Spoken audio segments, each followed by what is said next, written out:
என்னோட மாமியார் காரமாக ஏதாச்சும் சாப்பிட்ணும் போல் இருக்குன்னு சொல்லி கேட்க, சரி காரமான மசால் வடையே செஞ்சிடலாமேன்னு சொல்லிட்டு செய்ய ஆரம்பிச்சிட்டேன். அதுக்கு 1/4 கிலோ வடை பருப்பு எடுத்திருக்கேன். தண்ணி ஊற்றி ஊற வச்சுருவோம். 2 மணி நேரம் ஊறட்டும்.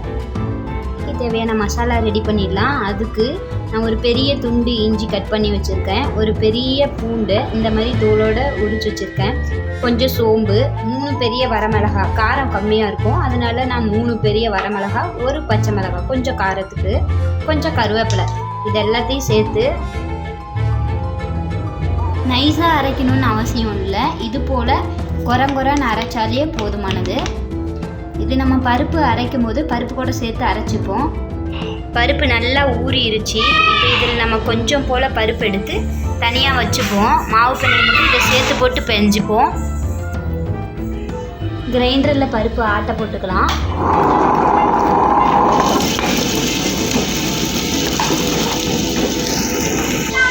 ஏன் நம்ம கிரைண்டரில் போடுறோன்னா அப்போ தான் ஓரளவுக்கு குறன்னு வந்ததும் நம்ம எடுத்துக்க முடியும்.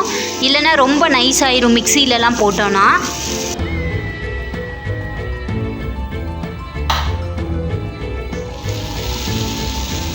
அரைச்சி வச்ச மசாலையும் இது கூடவே சேர்த்து அரைச்சிப்போம். அப்போ தான் நல்ல டேஸ்ட்டாக இருக்கும். உப்பு தேவையான அளவு சேர்த்துப்போம்.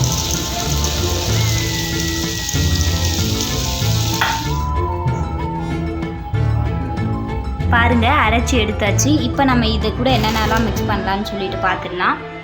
2 பெரிய வெங்காயம் பொடி பொடியாக நான் கட் பண்ணியிருக்கேன், வரமிளகாய், கொஞ்சம் கொத்தமல்லி, கொஞ்சம் முருங்கை தலையை பொடி பொடியாக கட் பண்ணியிருக்கிறேன், கொஞ்சம் கருவேப்பிலை.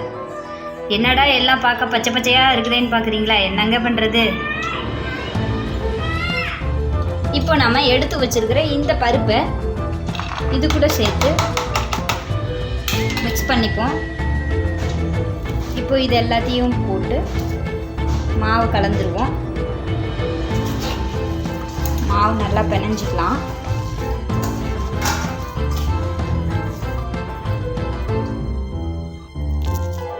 இப்போது ஓரளவுக்கு கோழி முட்டை சைஸ் அளவுக்கு உருட்டி வச்சுப்போம். எல்லா மாவையுமே உருட்டி வச்சுப்போம். இந்த மாதிரி உருட்டி வச்சுப்போம். இந்த மாதிரி அழகாக உருட்டி வச்சுக்கணும். இப்போ நம்ம எண்ணெயில் போட்டு பொரிச்சிடலாம். லைட்டாக கையை நனைச்சிட்டு உள்ளங்கையில் இது போல் தட்டி எடுத்துப்போம்.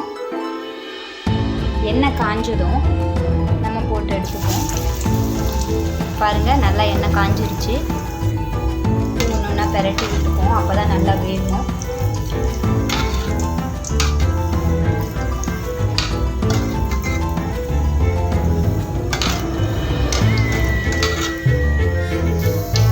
பாருங்கள், நல்லா வெந்துருச்சு. ஒரு பாத்திரத்தில் டிஷ்யூ பேப்பர் போட்டு அதில் நம்ம கொட்டிப்போம். ஏன்னா மேபி ஆயில் குடிக்காது. ஆயில் குடிச்சிருந்ததுனாலும் இந்த டிஷ்யூ பேப்பர் ட்ரை ஆக்கிடும். பருப்பில் நம்ம ஏன் தண்ணி ஊற்றாமல் ஆட்டணும் அப்படின்னா எண்ணெய் குடிக்காமல் இருக்கும், அதுக்காகத்தான். மீதி இருக்கிற எல்லாமே போட்டு எடுத்துருவோம். ஓரளவுக்கு நல்லா வெந்து வந்துருச்சு. பாருங்கள், செவந்துருச்சான்னு சொல்லி பார்க்கணும். ஓரளவுக்கு செவந்துருச்சுன்னா எடுத்துடணும். பார்த்தாலே தெரியும் நமக்கு.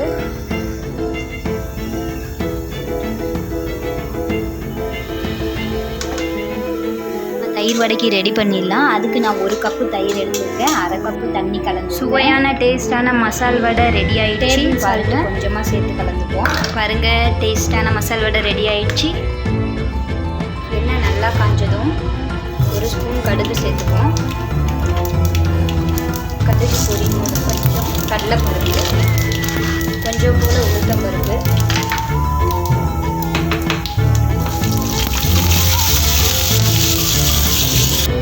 லைட்டாக சவக்கட்டும். அதுக்குள்ளே நம்ம வடையை எடுத்து இந்த நம்ம கலக்கி வச்சுருக்கிற தயிரில் சேர்த்துப்போம். செவந்துருச்சு பாருங்கள். இப்போ நம்ம கட் பண்ணி வச்சுருக்கிற வெங்காயத்தை போட்டுப்போம்.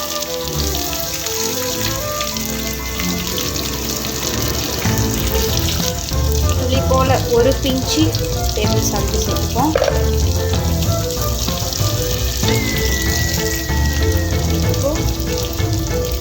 கொஞ்சம் வரமிளகாய், ஒரு கருவேப்பிலை கலந்துக்குவோம். வெங்காயம் நல்லா வதங்கக்கூடாது, லைட்டாக போட்டதும் எடுக்கணும். அதுதான் தாளிப்பு ரெடி ஆயிடுச்சு, போட்டுருவோம்.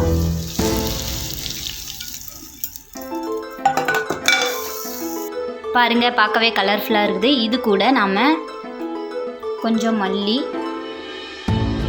கொஞ்சம் சீவி வச்சிருக்கிற கேரட் கலந்துக்குவோம். சுவையான தயிர் வடையும் ரெடி ஆயிடுச்சு, மசால் வடையும் ரெடி ஆயிடுச்சு.